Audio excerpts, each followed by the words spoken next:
My name is Olivia, and the day I became a mother was the same day I learned exactly what my husband and his family had been planning to take from me. It started at my baby shower in Dallas, Texas.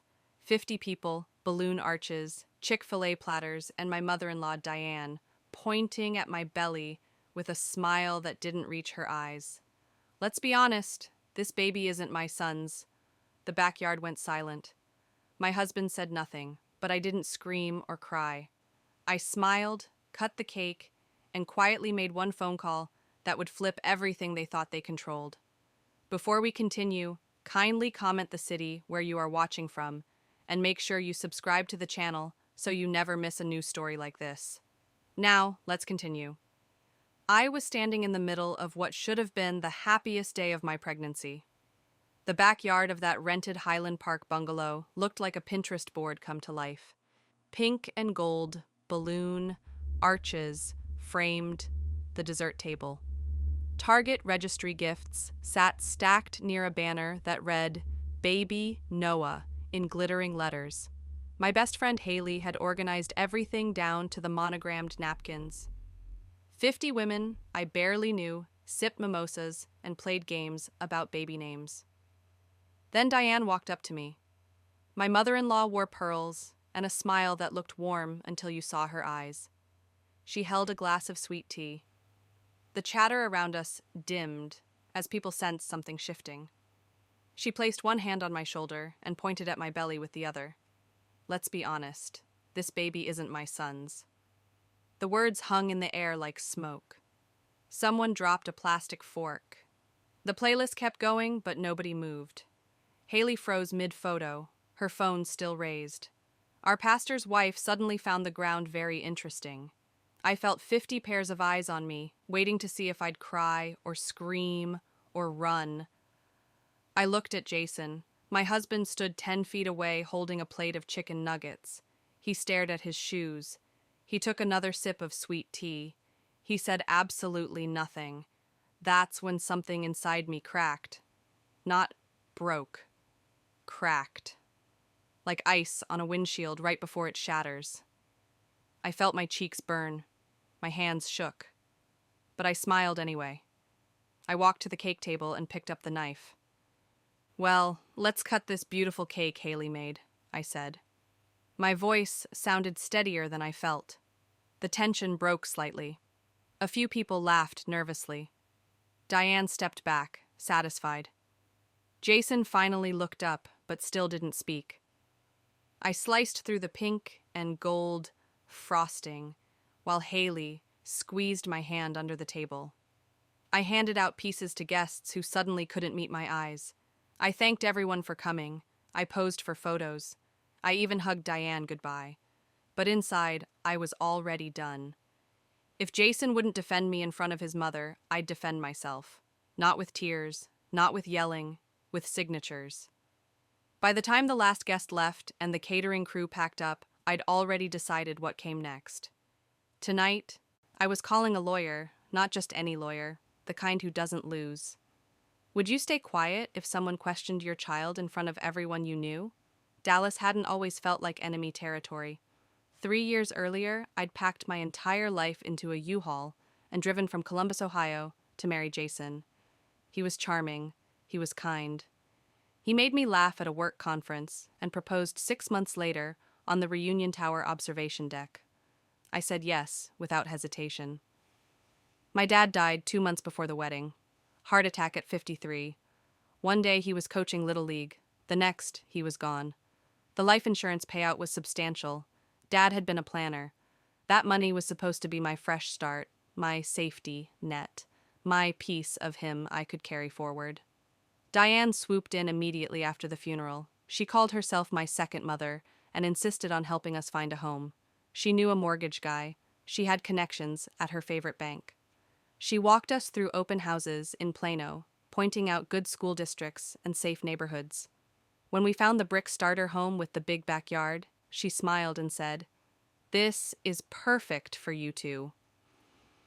The down payment came entirely from Dad's insurance. Every single dollar. $40,000 that should have guaranteed me security. But when we signed the papers at Diane's mortgage guy's office, She kept calling it your nest egg and the family home. Not my investment, the family's. I noticed the language shift, but I didn't say anything. Love makes you ignore red flags. I was joining a family. I wanted to belong. I wanted Jason's mother to love me the way mine had. Then I started hearing things I wasn't supposed to hear. One Thanksgiving, I walked into the kitchen to refill the tea pitcher. Diane was on the phone with her sister. She didn't see me in the doorway. His first wife walked away with nothing, she said quietly. I made sure of that. Prenup was ironclad. This one thinks she owns half the house. But legally? If things go south, at least Jason has the house. I stood there frozen, the tea pitcher sweating cold condensation against my palm. She laughed. She's sweet, but she doesn't understand how these things work. I backed out silently. That night, I asked Jason about his first marriage. He shrugged it off, said it was complicated, said his ex just wanted out, and they split everything fairly. He didn't mention his mother's involvement. He didn't mention a prenup. When I pressed, he got defensive and changed the subject. I let it go. That was my first mistake in what would become a pattern of letting things go. 1 week before the baby shower, I borrowed Jason's laptop. Mine was charging upstairs, and I needed to send our baby registry link to a few more coworkers. I opened his email to forward myself the Babylist URL. That's when the notification popped up. New message from Diane with the subject line, attorney follow-up, confidential. I shouldn't have. Clicked it, but something in my gut told me I needed to see what they were discussing without me. I opened the thread. It went back 3 months. My hands started shaking as I scrolled. The first email was from a divorce attorney in Frisco named Robert Chen. Professional letterhead. Polite language. But the content made my blood run cold. He outlined a proactive strategy for Jason to protect premarital assets in the event of separation or paternity dispute. The phrase paternity dispute appeared 4 times. Diane had forwarded it to Jason with a note. This is just smart planning, honey. Better safe than sorry. We can move on this after the baby comes, if needed. Jason's response, makes sense. Let's talk after the birth. There was an attachment. I downloaded it with trembling fingers. It was a draft separation agreement. 14 pages of legal language that boiled down to one thing. If Jason questioned whether Noah was his biological child, he could file for separation and claim the house and savings as premarital assets acquired before marriage. I would leave with nothing but my car.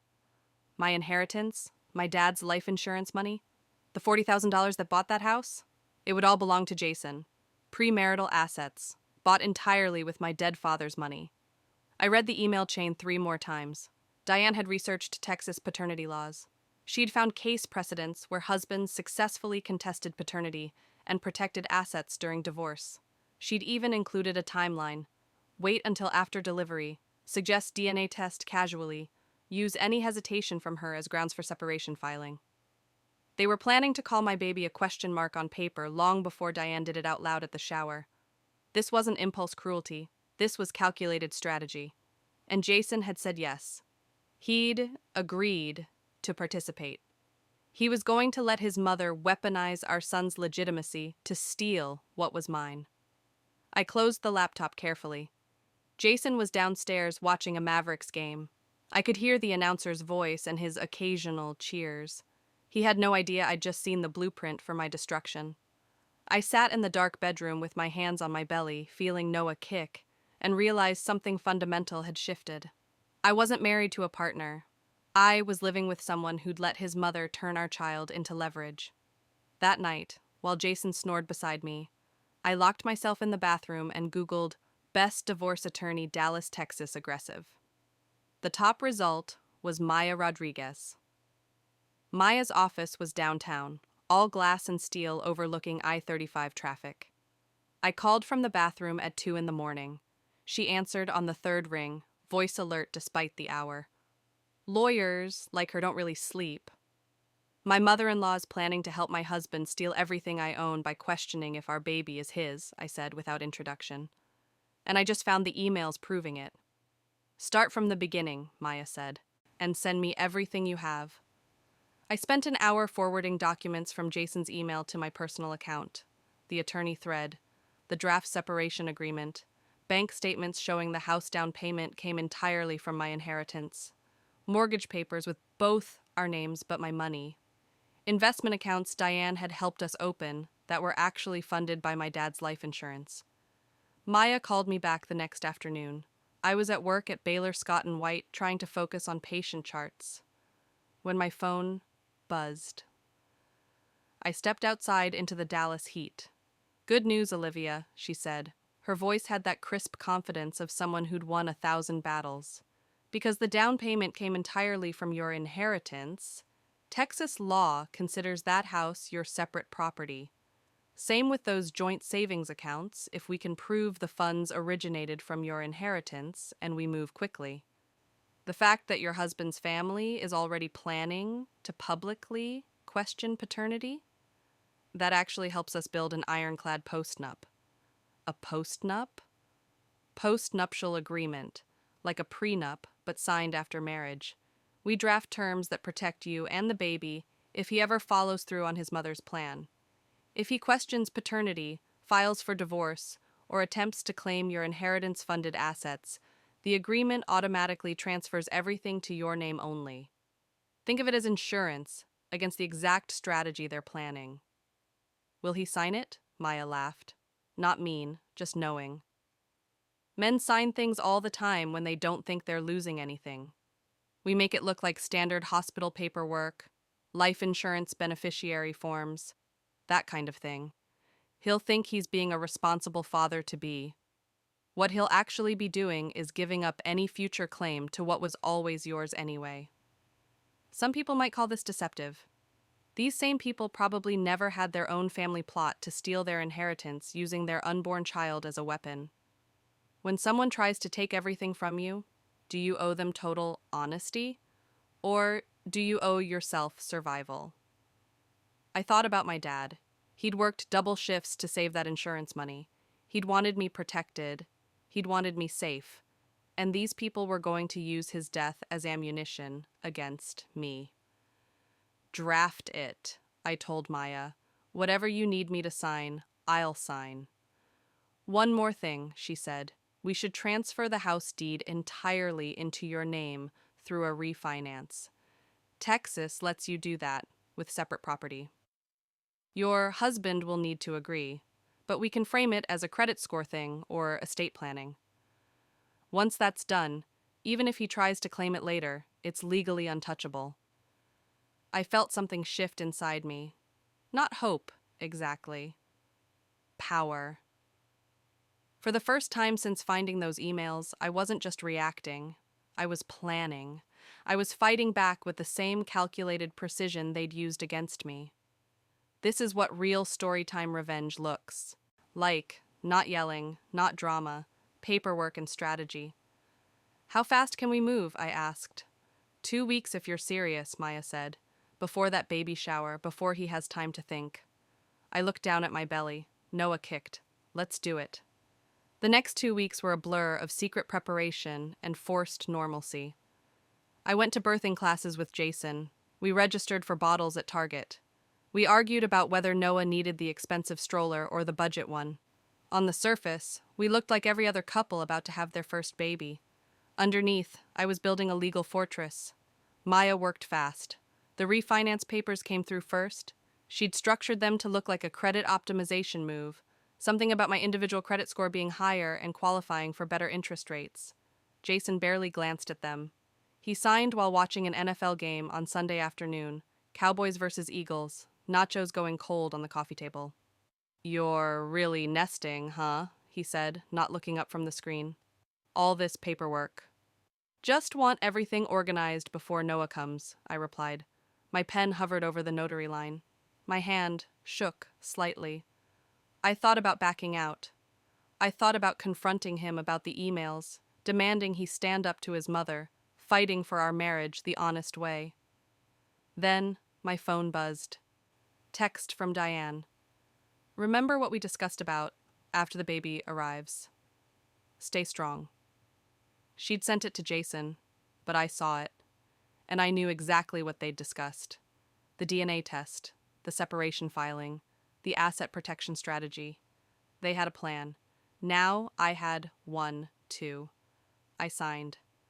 The house became mine alone. Not ours. Mine. The postnup was trickier. Maya disguised it inside a stack of legitimate hospital pre-registration forms, life insurance beneficiary updates, and health directive documents.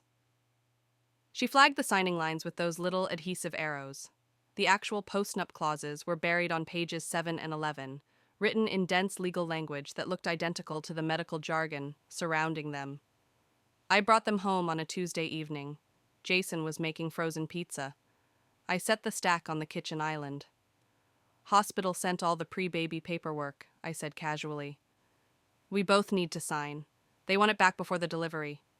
Jason wiped his hands on a dish rag. He flipped through the pages without reading, just looking for the signature lines. There's like 20 pages here. New federal health privacy stuff, I said. The lie came easier than I expected. And the life insurance beneficiary forms, in case something happens during delivery. You know, worst case scenario. His face softened. He touched my belly gently. Nothing's going to happen.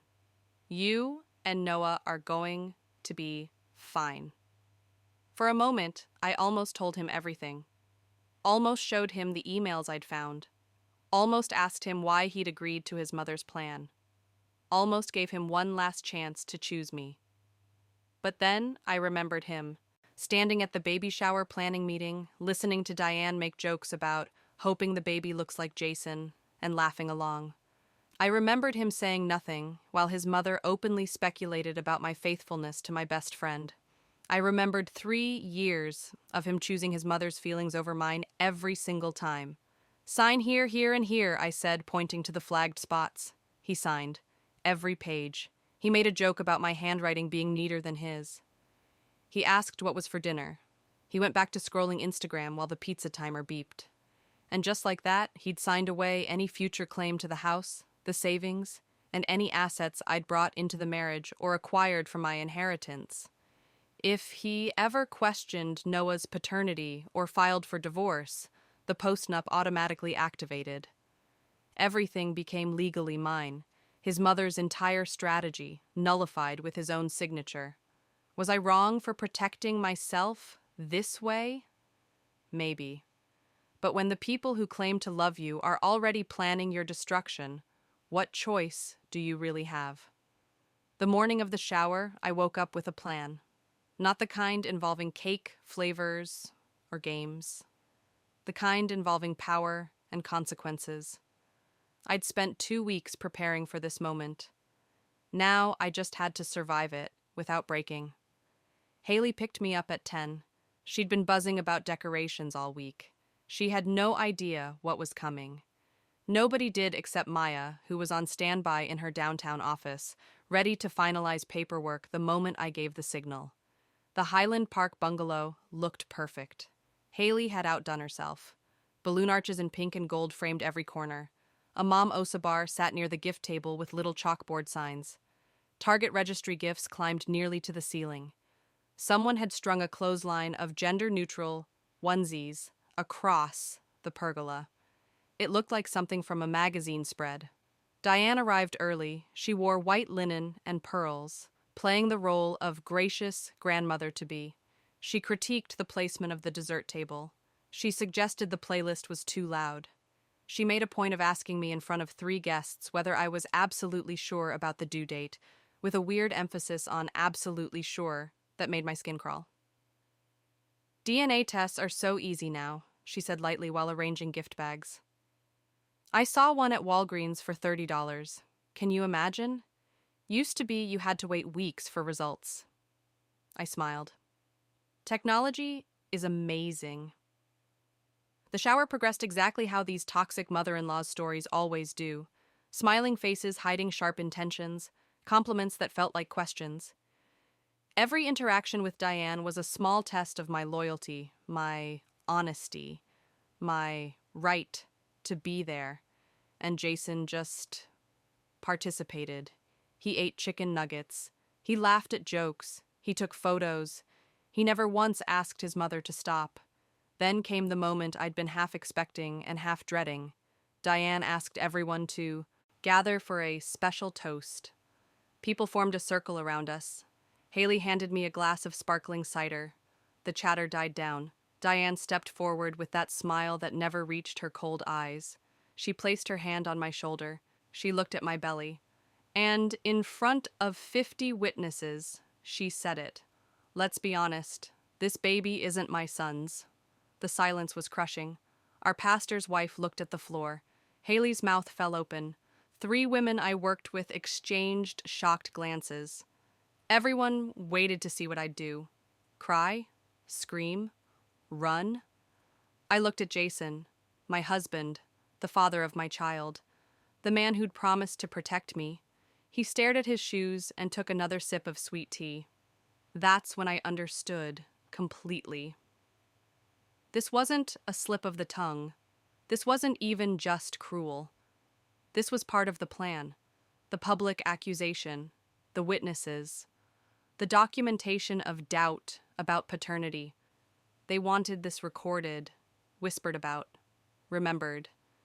They were building their case right here at my own baby shower. So I did what they never expected. I smiled. I sliced the cake. I handed out pieces to guests who couldn't meet my eyes. I opened gifts and thanked everyone personally. I posed for photos with Diane's arm around me, her fake grandmother smile locked in place. I played the perfect victim who didn't know she was supposed to break, but inside, I was calculating. The shower ended at 4. Maya's office stayed open until 6. I had 2 hours to drive downtown and sign the final documents that would flip their entire strategy on its head. Haley tried to talk to me in the car. Olivia, what Diane said was unforgivable. I'm handling it, I said quietly. Then I asked her to drop me at Maya's office instead of home. When she looked confused, I just squeezed her hand. Trust me, I'm handling it. Noah was born on a rainy Tuesday at Baylor University Medical Center. Labor started at midnight. He arrived at 6:43 in the morning, 7 pounds 5 ounces, perfect in every way. The nurses cleaned him up and placed him on my chest, while Jason stood awkwardly in the corner, texting updates to his mother. Diane showed up before I'd even been moved to a recovery room. She swept in carrying a Bible and a gift bag, wearing an expression of concern that might have looked genuine to anyone who didn't know her. She peered at Noah bundled in my arms. He has your nose, she said carefully, then added, we'll see about the rest as he grows. Jason sat in the chair by the window scrolling his phone. He hadn't held Noah yet, hadn't really looked at him. He seemed nervous, distracted, like he was waiting for something. I knew what. I knew exactly what came next in their plan. The casual suggestion of a DNA test. The just to put everyone's minds at ease conversation. The beginning of the legal strategy they'd been building for months. I let them settle in. Let Diane arrange the gift bag. Let Jason pretend to be interested in the hospital menu. Then I reached into my hospital bag and pulled out the folder Maya had prepared. It was thick, official, impossible to ignore. Actually, Diane, I said calmly, there's something I need to show both of you. I laid the folder on the tray table. Diane's smile faltered. Jason finally looked up from his phone. I opened it carefully, spreading the documents across the sterile surface. First, the DNA test results, I said. I had them done during pregnancy through my OB. It's called non-invasive prenatal paternity testing. Very accurate. Noah is biologically Jason's son. 99.9% certainty. Those are the certified lab results. Jason stood up slowly.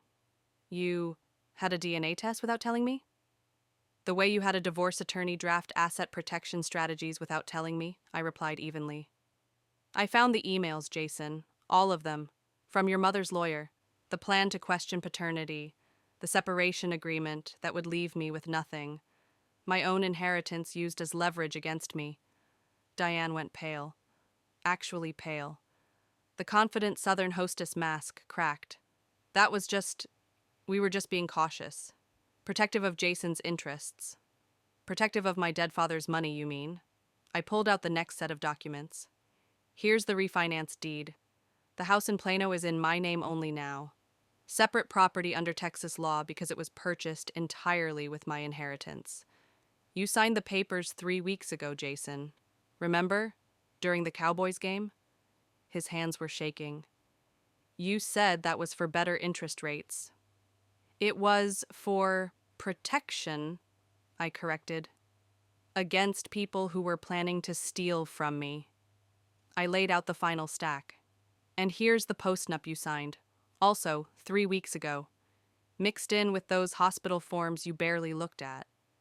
It states clearly that if you ever question Noah's paternity publicly, or file for divorce based on claims of infidelity, or attempt to claim any assets purchased with my inheritance, they automatically transfer entirely to my name.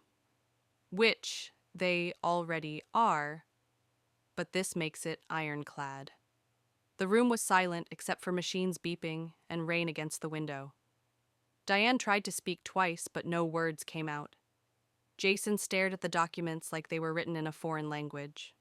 I held Noah closer, his tiny fist wrapped around my finger. You went behind my back, Jason finally whispered. No, I said. You and your mother went behind mine. I found your plan, Jason. The whole thing. Question the baby's paternity publicly. File for separation. Claim the house and savings as premarital assets. Leave me with nothing.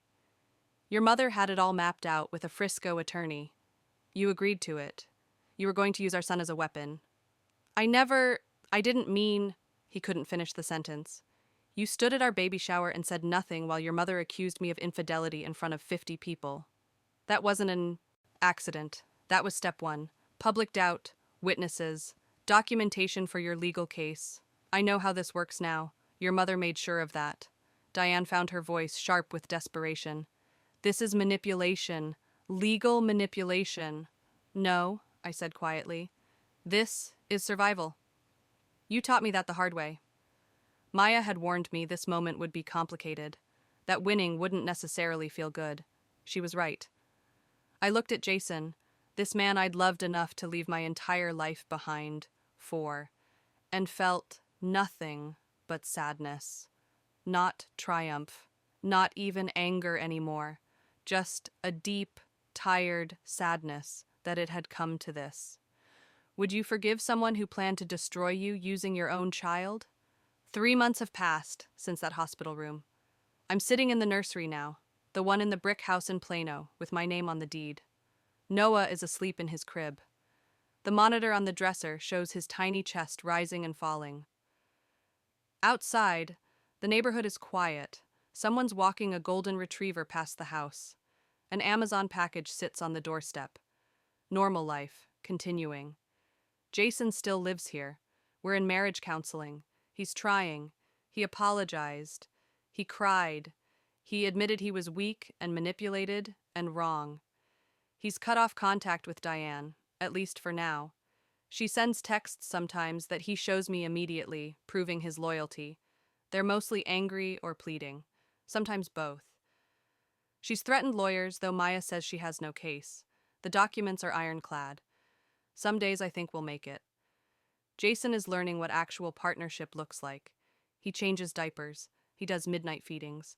He apologized to Haley and our pastor's wife and everyone at that shower. He's becoming the husband I thought I married. Other days, I look at him and remember him standing silently while his mother destroyed me. I remember him signing those attorney strategy emails. I remember him agreeing to use our baby as leverage.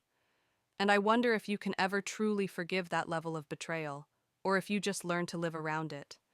But here's what I know for certain. Whether our marriage survives or not, I will be okay. Noah will be okay. Because this house has one name on the deed, and it's mine. The savings account has one authorized user, and that's me. If Jason ever chooses his mother over his family again, if he ever questions Noah's place in this home, if he ever tries to weaponize the inheritance my father left to protect me, he's the one who walks away with nothing. I didn't start this war. I didn't want these AITA stories and family betrayal dramas. I wanted a marriage. I wanted a partner. I wanted my mother-in-law to love me and my son. But when they made me choose between being destroyed and protecting myself, I chose survival. I chose Noah. I chose the security my father worked his whole life to give me. People ask if I feel guilty about how I handled it, about the secret documents and the disguised postnup and the legal strategy they never saw coming. Here's my answer. I feel tired. I feel sad that it came to this. But guilty? No. You don't feel guilty for refusing to be a victim of toxic family stories designed to steal your child's future. I stand and walk to the window.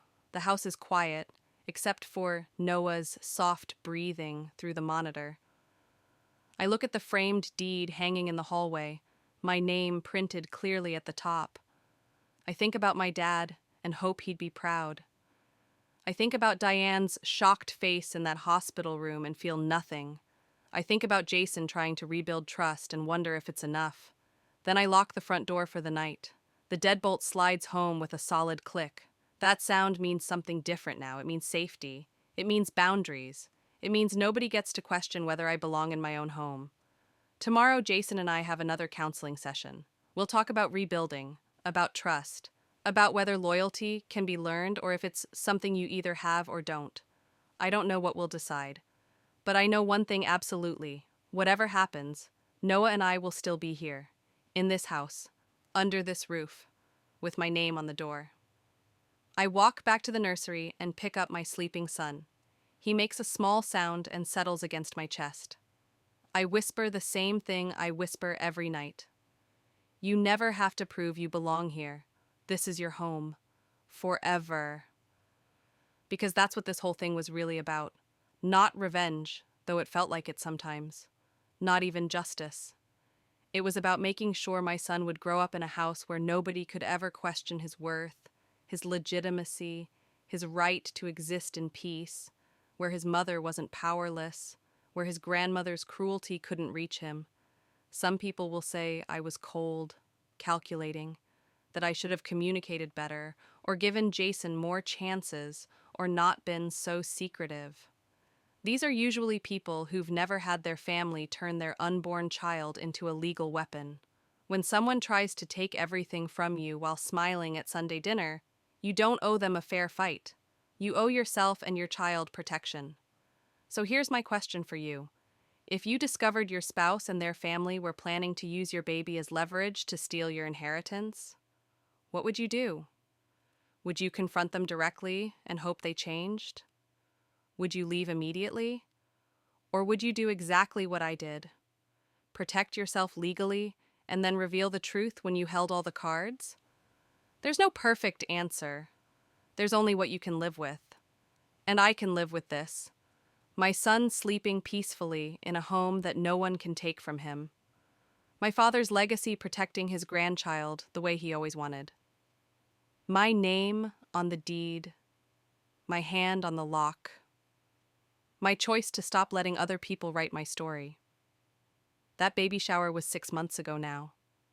Sometimes I still hear Diane's voice saying those words. This baby isn't my son's.